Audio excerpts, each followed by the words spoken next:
Okay, let's go. All right, welcome in everyone. We're back. I bet you missed us. Daily Bread with Sosa and Rex after our 1 day hiatus. We're back to give you out the winners on 7-6. Sosa, we know that you're in Twitter jail right now, so I hope you do your time well there. You learn a lot from your from your actions, but how are you doing today other than that? I'm great, man. No complaints. Just serving my time in solitude. Well, I'm glad you're able to break out of that real quick to join us here for our winners. For our daily bread and winners, we got a pretty stacked slate today with Italy versus Spain. Then we'll probably dive into Copa America match, the NBA Finals, and the MLB. So, yeah, you can hit up Sosa later for why he got suspended. That's personal stuff with him. What's up, casual? Thank you for tuning in. We're live on Facebook, Twitch, and Twitter. So give us a like, give us a subscribe there if you want to follow us further. But let's get right into it. The match where it seems like every single person and their mother agrees, maybe except for Sosa, on our match with Italy versus Spain here. So, I mean, it's kind of obvious who I've been rooting for and pulling for in this one. So, Sosa, do you want me to start it off or do you want to give your piece first? This is all yours, brother. This is all yours. Yeah, all right here. Sorry, I drank the espresso earlier. I know last time it went all out hard. But you got the total here at an over 2 at minus 132. Very interesting there. We know that there's some odds boost out there on both teams to score. But from your money line perspective, you can argue you're getting a decent price on both sides with Italy at plus 142 and Spain at plus 216 if you think this comes through in regulation here. Do you think it finishes in regulation or do we get extra time? I think it's a distinct possibility that we get extra time. It could be one of those just, low scoring type of deals, or you can get a goal early and the floodgates open. Things start to open up real fast. I think it's an extra time game. I'm more on like a 75 to 25% number in my head on that one personally. I think it'll be one of those matches that's just long and drawn out. So my only concern for Spain trying to get to the extra time is their last two have taken extra time, so they got that extra 60 minutes on their legs. And the biggest piece with Spain is, and what Italy's going to key on in the most is, we know Spain plays with the possession, but Spain is the most dangerous when Pedri has the ball at his feet, and he's just dribbling past defenders and beating players one-on-one. So we talk in the NBA, Sosa, about how you have your man marking system and your zonal marking system. It still applies in soccer. And that's what I'm going to be trying to key in on first, is who is going to be the one-on-one guy who Italy puts on Pedri, because if they completely limit what he's able to do, then I think Italy could potentially skate through smooth here. The plus 142 is hard to argue against here. I don't think Spain wants extra time whatsoever, because if it gets to there and before penalty kicks, because you never know what happens in the PKs. But Italy to advance, if you can get them less than minus 150, I know it's still sitting there at minus 135. You can wait out live. I hate to be joining the public here, but since I've yet to bet on an Italy match, I'm not going to do it today to potentially jinx them. But I would have to be saying the to advance at minus 130, or if you wait 15 to 20 minutes live to get a little bit of a price drop, that's your best way to go about it. I know you have some big thoughts on why you like Spain as one guy's going to be missing out. It's not so. I think that's Spizzola. How do you pronounce his name? Is it Spizzola? Spinazzola. He's played great in this tournament. I think that I know a lot of people don't believe it's much of a drop off, like you said. For me, I think it's going to affect them a bit. I think that Italy could come out really just defensive, real super defensive in this game, and just try to play on the counter side of things, which I'm pretty sure you possibly think as well. I'm not sure. But missing him is going to be huge. I mean, maybe they do, replace him and it's a seamless fit based on system and coaching. So I could be completely wrong, but I do think that will affect them a bit. I do think I like personally for both teams to score. And I also like I also like Morata to score again. I think once the demons are gone and you get back, you're aligned, things are good. You're playing clearly. I think that it tends to lead to you performing at a more consistent level. And we've seen that game to game. This Italy team has been outrageously good. I'm not taking anything away from them. I think it'll be a good match. I think it is the better of the two teams. But those are the two things that I like. I think, like I said, once those demons are exercised, and you've seen it. I think he's become more confident as this tournament's gone on. And you're talking about a team that seems to be clicking offensively, So if that's the case and they do come out and they score early, Italy's going to have to adapt to that and continuously get forward, just generally speaking. I'm over here trying to think of the next word. But that's what I like. I'm going to look up the numbers right now for both teams to score. I don't know if you already have it. But I like both teams to score. And that is, I don't know why this is. Okay, I got it. Italy and Spain, both teams to score. Minus 114. I have it with minus 104. And I love that. And I told you Morata anytime goal scorer. I believe that's it. That last time I checked, it was at plus 225. It's at plus 220. I think that's a good. Those are both good moves in this particular matchup. To go to your point of Spinazzola being out, I definitely think that's a hit. But Emerson potentially coming in there would. He's not a drop off by that means, unless you're a Manchester United fan. Then you might probably think it's a drop off there. The biggest thing I'm going to be looking for now is Chiesa started up at the top right for the last match against Belgium. I think Berardi's going to slate back into that spot, and him and Di Lorenzo, they're going to focus on Italy. It's going to be focused creating out of the right side, and it might just come higher up the pitch with Berardi using your wingers instead of using the wing back, which Spinazzola was playing as. So that's where I just think tactically they won't change anything. They're still going to play that same way. I just think on the left side, you're going to be a little bit more dependent on Insigne to bring it up there. And let's just see. I don't know. I don't have faith in the Mobley getting one on the net. If I had to do it anytime goal scorer, I think it would be Berardi because I think he's going to have the ball at his feet the most, not the first player you're going to be jumping to the back for Italy. So make sure he's starting before you lock that one in. But Absolutely. That's where I would go. And then, Berardi's at plus 290 as an anytime goal scorer today. Fair. No action for me. Sosa's got you 2 plays covered there. I got you covered with a play. I like Copa America. Copa. Ooh. That's what I like. So Copa America, we got Argentina versus Colombia today. This one is East Coast start. It's a little bit later, 9 o'clock. So we got some late night action for you here.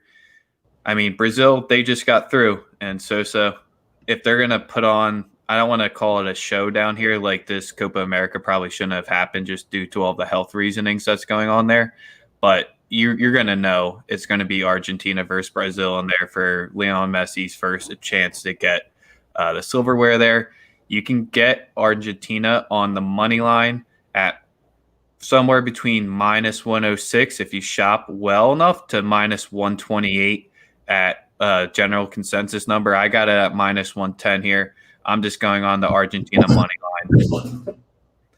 Right. The way that you could do it, and if you want to go a little bit ballsier, is to play Argentina to win and Messi anytime goal scorer. That'll get you more closer to plus like 230 odds. But Colombia's side, they do have the extra wear and tear on their legs as well since their last match went to extra time. And I think they weren't lucky to get through against Uruguay. But the one thing that we mentioned on this stream was Uruguay just was creating chances and not being able to finish a single one. And that finally cost them in the knockout stages. Argentina, I don't want to jinx them and say they haven't had that issue because they have played Ecuador and Bolivia and they just pounded those. but they've just been taking care of business so far in that Copa America ever since the first draw. They've shown up taking care of their business in each match in the 90 when needed. So that's where I think at the minus 110 price for Argentina money line sets up well here. And I love it as well. I love the idea of the matchup between Brazil and Argentina. We all want to see it. As a soccer fan, everybody wants to see Messi in a final of an international competition. And I think that's what we're going to see. Messi versus Neymar. There's a wonderful. Monitor the South American bank accounts. Maybe they'll be helping them get it through even more because some sketchy stuff goes on. Like last night, we had, I think, +8 and 9 minutes of extra time again. Players were throwing themselves everywhere. I just think Argentina gets this one through and won't let Colombia get lucky like they did against Uruguay. Absolutely. Time for the finals. Let's order. Ooh. Lots to talk about, man. Oh, man. So, before we get into the match, if we just want to talk about the public, I think there's an obvious sign in this one here. Mm-hmm. There is. Do you put any credit or anything behind it just because the Bucks have came up pretty short in each of the game ones? I mean, plus 215. I mean, no without Giannis, but we definitely have our thoughts on if the Bucks are a stronger team without Giannis. Suns, they're just taking care of business, doing what they need to do. We can get into the nitty and gritty details in this one, but from a spread-wise or a total-wise, what's the books telling you or what are you seeing here? I personally believe that the 6.5 is a lot. Now, I know that Andrew dropped some real knowledge on me this morning that I wasn't familiar with, and I believe it's like the last 15 home teams 14-1 and averaged win by like 14 points a game. The easy look tonight is the Suns to win at the crib. 6.5 for me is a lot based on how well we saw this team perform without Giannis in the lineup. I think that's a bit of a setup. I think also you can get a better number in game because this Phoenix Suns team struggled with the Clippers last round without all their players. I think it's very imperative that we don't get fooled by that. I also have expressed that I don't believe that this particular Phoenix team has been tested in any capacity in this playoffs. They've been very fortunate with injuries on the other side, and I believe that the Clippers have identified enough of a weakness or something to build some level of offensive strategy around, right? Yep. With what they saw, and I think tonight one thing I got to plug this in. Hold on one second. I think the one thing that they're going to focus on is trying to get Chris Middleton defensively or offensively with Devin Booker guarding him. I also think that Jrue Holiday is going to be the difference as usual. I think obviously I think he's the best player on the team. I know people think I'm crazy by saying that, even though because Giannis is a 2-time MVP, but I've also expressed that I believe that Giannis is the most unskilled MVP I've ever seen in my entire lifetime. So I think the 6.5 is a lot. I think you can get a better number in game. I also think get it higher on the Bucks. You think you can get a 10 spot on them? Is what you're saying? No, I think you can get a better. You can get the Suns. Okay. At like -2.5, -3.5 in game. Maybe even closer to that because I don't think this Bucks team is just going to get ran out of the gym. I know they have not performed well in game ones, but again, that was with Giannis. That was with a much more inefficient model of offense being played. So I think people should not, should not like immediately just jump on that. The 6.5 it's a good number based on historical data. But I believe these teams are extremely well matched, even without Giannis. I actually believe they match up better without Giannis. I think they are a better team without Giannis. And I know that sounds crazy, but look at how they perform. They space the floor well. Brook Lopez is a factor in the paint. He also is solid defensively. Bobby Portis getting more minutes. He gives you a level of physicality. He can also spread the floor by shooting threes. He's also a very good rebounder and a very good defender on switches and can defend multiple positions. These are all takeaways that have come to fruition in the last 2 games. We've seen Bobby Portis be a difference maker. We've seen the same thing from Brook Lopez. I do believe that the game has a good shot of going over, seeing that they play at a faster pace without Giannis, and also everyone can shoot. You're never going to be in that situation where the game gets stalled because of free throws. That has been a continuous issue with the Bucks games as to why the Bucks didn't score a lot of points in some games. When Giannis is going 1 of 8 from 3 and then is going 6 for 16 from the foul line, I think it's pretty just difficult to to operate. And again, I could be wrong. The Suns could easily come in out here and smoke them. But my belief is that it'll be you get a better number in game, whether it be spread or money line on both sides, because it's not going to be a blowout from the jump. Everyone starts at 0, guys. After the first quarter, if the game's tied, you're going to get an amazing number. You're going to get a great price. So don't be eager to jump on anything pregame in regards to the spread or the spread, the money line, or the total. Yeah, I think we definitely see some early first quarter jitters, especially from the Bucks side. If they come out firing and they are able to get up 30 points in the first quarter, I think that's going to tell you how the rest of this game is going to go, because the Bucks haven't started off strong shooting in the first quarter. So an easy play and a quicker payout. I know it's going to be a little bit of a number, but the Suns' first quarter, if you're sold on them, there's no reason why the Bucks should win that first quarter by any means. Right. I like a couple of point props, assist props. What do you think on we got a question, thought on Bucks to sweep at 16-1? Come on now. Bucks aren't going to sweep. It's your Sixers 2021, buddy. They're not going to sweep them, but they're I told y'all yesterday I like the Bucks to win the series, with or without Giannis. I think they're a lot better team than people have given them credit for.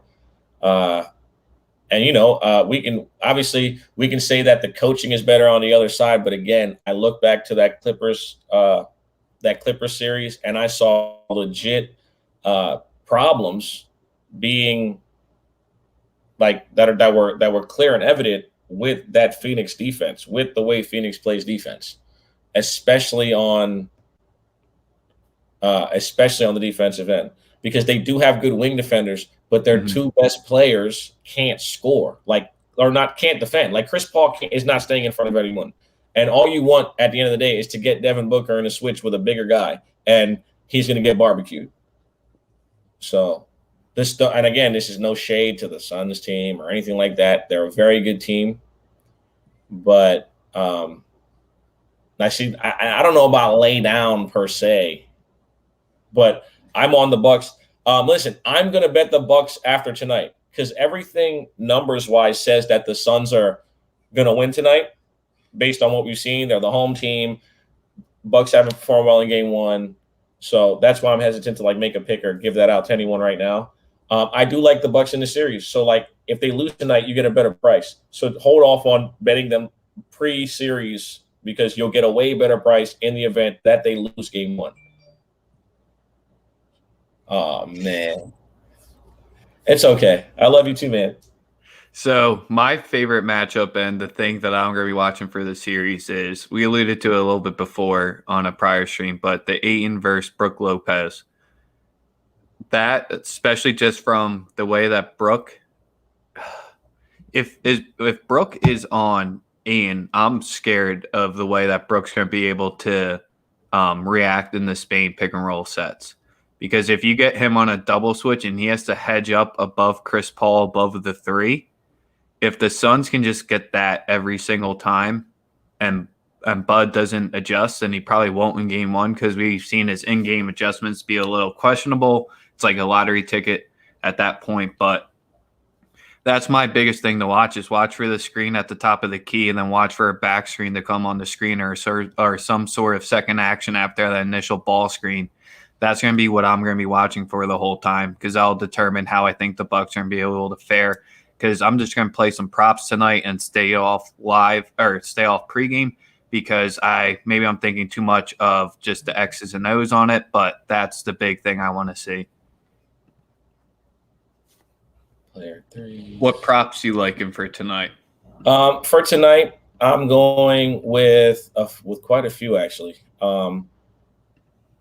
There's two props that I love that are a little juiced, and so I'm going to combine them. And that is Mikal Bridges 2+3s is at -150, and Jay Crowder 3 made threes at -134. I'm parlaying them both. That's going to give me a +185. I think they shoot the ball well at the crib. Milwaukee's not some defensive juggernaut. They want to play with pace, and they're going to give up points. And that's why I'm actually happy about this matchup, because it's not a contrast of styles. Milwaukee in the way they play defense and the way that Chris Paul is able to play the point guard position will actually make the game, make the pace a little bit faster. And especially when the bench comes in, they should be going at breakneck pace when the bench comes in. That should be an up and down type of deal. So I like these teams, like those two guys, to hit their 3-point props in this game, and that's 5 threes combined between Crowder and Bridges. And again, that's just you're riding the Crowder hot hand. Absolutely. I mean, also he's got like the third most attempts from 3 on the team. He puts up 5. He puts up like 6 of them a game. So especially in the playoffs, he has the ultimate green light. I'm also going to look at Jrue Holiday's assist again. I'm going right back to that. The assist numbers seem to be low on Chris Paul and Jrue to start the series. Yep. Well, they're both at 9.5. I like them both to get me 10 assists each. I honestly believe it's a wide open game, a lot of shots. I think this series is going to be entertaining. I think that's been the biggest thing missing from a lot of these playoff series. They might have had drama, but they weren't necessarily entertaining, if that makes sense. Well, a lot of the ones that we're saying aren't entertaining is when both teams combine to make less than like 12 threes in a game, which we've seen both of these teams do when the other team has gone cold, that threes sometimes just don't fall. Right. And not saying either of these defenses are spectacular, because I do think this is one where we should see the over end by like game 5 and game 6 at like 225 instead of sitting down at 219. Mm-hmm. And then a couple guys to go with that. There's some weirdly low numbers out there. I don't know if Bridges always being at like 10.5 is always just seems low to me, but I don't think his matchup would be too great, potentially how he's going to draw. So that would be one thing that keeps me off of him. You got Cam Johnson at 6.5 -120. That one was pretty interesting. That was the one that caught my eye the most of them. And then Campaign 8.5 at even. So it was like both of the Cams were the ones who caught me. That's interesting. Over here looking at, you can get first quarter point props on FanDuel for players. They just want all the action that they could possibly get. All the action, bro. All of it. They have a few pretty sweet point player prop matchups on FanDuel right now. They have a player points matchup B at -180, which is who will score more points between Chris Paul and Jrue Holiday. I think Jrue scores more points, and I also like so I like him. I like that as a parlay piece for anybody that's looking for something to pull out in this game. Like I said, also Jrue to win Finals MVP was +950. I've already put some money on that. This is how I feel, man. Like I said, what number did you get on it? +950. Nice. So let's hope that goes as planned. I think he's gonna give Devin Booker and Chris Paul a lot of problems in this series on both ends of the floor. Because he's gonna give them work on offense, and he's gonna give them hell on defense. I'm telling you, he's gonna be the X factor on both ends of the floor for the Milwaukee Bucks, just like he has all year. That's nothing new. It's been like that all season. He's been the X factor. There's a reason why they're 1-8 when he doesn't play. They don't win without him. They were 1-8 in the regular season without him. So, yeah. So my one bet, I'm locking in on this one, is I'm going to take Ayton over 16.5 at -105 for his points. I just think he's just going to be so pivotal, and he's just going to be able to eat on the inside against Brook. I mean, Brook is – I'm not saying he's a slouch by any means, but I think they'll be looking for him more on the offensive side. And I think when he does get subbed out and Aiden's the tallest guy out there, kind of like how we saw in the Clipper series, that's when he's going to get the most out of him. For sure. I'm 100% with you on that. I think Ayton has a good series. I think you're kind of disrespecting my boy Brook a little bit, but I do think that even give it like to me, when then. Brook, If I'm disrespecting him, give it to me. Listen, people act like Brook Lopez is a defensive slouch, and in the beginning of his career he was, but for some reason he's become an elite defensive player in his later years. He made second team All NBA defense last year. He never used to be that guy, but when you're surrounding him with Giannis and other players like that, it helps him do what he needs to do better. He's more. But the thing is, he understands being an anchor on the defensive end, not having to get out and guard people on the outside. So I don't think that it'll be like some sort of DeAndre Ayton like layup line. I do think he'll get you 16, 17 points, but you're going to be biting your nails at the end of the game. I promise you that. I don't think it's going to be like some like super easy. I just think from the way I'm seeing it come through, I think this is a big game for the Suns in the paint today. That's the only reason why. So get it while it's low, but I could definitely see myself sweating it because, I mean, it's props. They literally have one game to line. All these numbers are super sharp on these props. So what's one thing that can kill a prop? A blowout. Yep. Off top. We know the vibes. Wait, let me see. I'm going to check out a couple of other rebound props. They have Bobby Portis getting a double. Holy fuck. Okay, now I want no parts of that. The double for Bobby Portis essentially is what the books are telling you. Yes, they're expecting him to have 16 and 10 tonight. Sheesh. 9.5 is the number on his rebounds. 15.5 is his points. I'm not touching either of them, Johns. No fucking way. Yeah, when I saw that, I was just like, complete stay away. Want no business in that. Chris Middleton over 6.5 assists? Nah, that's no good. Staying away from that. Like right on point. What the fuck? You might almost be better at just like blindly taking unders for the way that these are listed. Yeah, these are juiced to the max. You have like 4 or 5 players listed to get all double-doubles tonight. Yes, you have to be Bobby careful. Portis, Brook Lopez, Ayton, Paul, Drew. Those are your 5 who are all listed to at least get double-doubles by the props that are sitting out there right now. Be careful with that. And then Middleton's just about there as well. I'm not even giving it anymore. That's all I got. I'm done because those numbers are just so crazy. I want no part. I do know that I trust Drew because he's gonna have the ball in his hands the whole game. That's why I would go with his assist. Same goes for Chris Paul. His pick and roll game. We all know, him being the maestro that he is. That this is what he's built for. And 8 lobs to 8 and get us both cashed right there. So I'm with it. I'm actually not going to do anything for baseball today because I just realized that there's only primetime games. There's nothing early. I will be free from Twitter jail at 5 p.m. I'll drop my MLB plays then. Sounds good. Make sure you get back to following Sosa. We saw some questions coming in late throughout this. We both are. Or you got decent. You have more soccer plays than I do today because I'm just on the Argentina money line.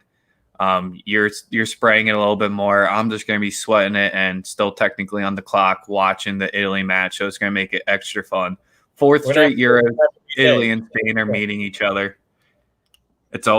Those games always come down to the wire. I just don't think they have the legs for extra time, so Spain will need to get it done. There is a prop bet out there, but whatever team scores first in this match, I truly do believe will win it, and you can get plus 175 on Italy on that one and plus 260 on Spain. I truly believe if that prop's available to you, you pick whatever side you like. The first team to score on this one will win. Bold. Anticipatory call there. The game is at 2 Eastern? 3 Eastern. Yeah. Best of luck to everyone. Hope we all can cash today. You got anything else in regards to today? I don't got anything for tennis. It's not my thing. Nah. Nothing on tennis for us. MLS is tomorrow. MLB, follow Sosa for what he'll be giving out there and the rest of the guys that we're rocking with. This was episode 15 of the Daily Bread with Sosa and Rex. Back live at you tomorrow, where we got a full slate once again. We are live on Twitch, Twitter, and YouTube. We appreciate you guys checking us in. Give us a like, give us a subscribe on YouTube there. Until tomorrow, let's catch some winners. Appreciate y'all.